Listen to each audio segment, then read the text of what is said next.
you know, bodyweight training has such a mixed reputation.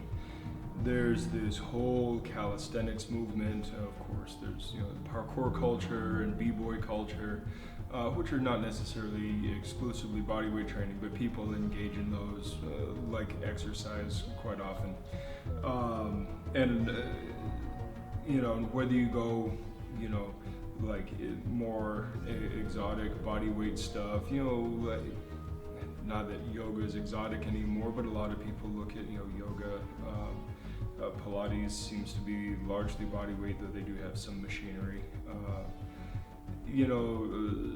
Old school, military calisthenics to gymnastics, all that kind of stuff. It's all great stuff. Now here's the thing, right? No person in their right mind would look at a bodyweight athlete who can do, dozens, hundreds of reps of, difficult, movements, or some of the hand balancing movements and a lot of the plyometric stuff. Nobody would look at those people and just call them weak, except for maybe Mark Ripito would. But what we need to look at there more is that, again, in the context of what we do, martial arts, bodyweight training can be extremely valuable, because at the end of the day, everywhere you go, all you have guaranteed is you. You can't guarantee anything else, right? All you can guarantee that you have anywhere you go is you. And that means that if you want to get in a workout, if you want to train, then you have to be able to move yourself. And then, even if you're not talking about training, if you're just talking about acting, the number one thing you have to be able to do before you can do anything else is move yourself through your environment. And so bodyweight training has an extremely powerful baseline to it, in the sense that you become very intimately familiar with how your body moves, and you can move it with kind of grace and agility and power. So it is a very, very, very powerful thing. Now, yes, you are not going to become a world record strength athlete with bodyweight training. It's not going to happen. But that does not mean that you're going to be, in general terms, weak. Especially with some of the more advanced gymnastic training, especially for the upper body, a lot of these guys end up being able to, bench well over their body weight, overhead press their body weight. If you can hand balance, you should be able to overhead press your body weight, or handstand push-ups rather, But, you should be able to have some pretty strong upper body. Some people have gone so far as to say that, bodyweight exercise, a good pair of gymnastic rings and a pull-up bar, maybe some parallel bars, and for upper body, everything from the waist up you can do with body weight only. And of course, then we talk about just not being able to overload the legs well enough and blah blah blah. But even so, a lot of people who do bodyweight training do not have particularly weak legs. It is harder to hit your posterior chain. It is very difficult to hit your spinal erectors and and whatnot. But it's not impossible. So is bodyweight training somehow superior or inferior?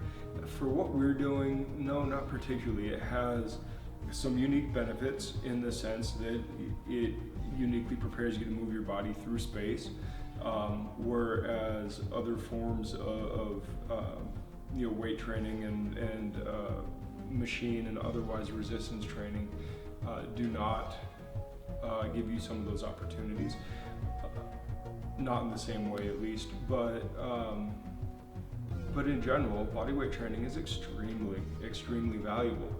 So again, for the martial artist, for our context, you could do a lot worse. And one of the things I should mention is, shortly after I started martial arts, I started when I was 12 years old, and just right around that time, it's probably that summer. My dad started training my little brother and I, and just basic weightlifting. This was the kind of bro lifting stuff, and I did that through college, and then sometime in college I decided to switch to bodyweight training. And I stayed in the bodyweight training world almost exclusively for about 10 years. For a while I did it because I bought into the kind of the bodyweight marketing of that it was better, that it wasn't going to injure you. Turns out injury statistics are extremely low for weightlifting, so that's nothing. But the fact is that I did okay with bodyweight training for a long time, and I was still reasonably strong and able to move people around. And at the point that I'd gotten into MMA, I didn't find myself having difficulty wrestling with people and whatnot, and maybe some of it is just generally most of the time being the bigger guy in the room anyway, but I didn't find myself strength deficient, even though I am much stronger now. So the fact is that bodyweight training, if that's what you got, is perfectly sufficient. Maybe not to hit every goal you want, but to do a lot. And honestly, if your goals aren't that high, and if you're not looking to hit certain numbers, if just for general living, it's certainly enough. And with the majority of fighters that we see being, let's just say, not very strong individuals, you still wouldn't want to get into a fight with them, despite them not being particularly strong. So if you think bodyweight training and conditioning and lightweight stuff isn't going to get you where you need to get, it certainly can. So if that's what you're into, go for it, and don't rip on people's decisions otherwise. All right, talk to you guys later. Good journey. Thanks for watching. Like and subscribe. In the links down below, you can find our social media, and I encourage you to follow us there. Take a look at our blog, where we have articles that go into depth that we just can't do in our video productions. And on top of that, go to our Amazon store, pick out a shirt that you like, and every little bit helps. If you're ever in the Phoenix area, look us up. Come in for a class, come in for open mat, whatever. Love to see you down here. You can find all our contact info on the website. Talk to you guys in the next one. Good journey.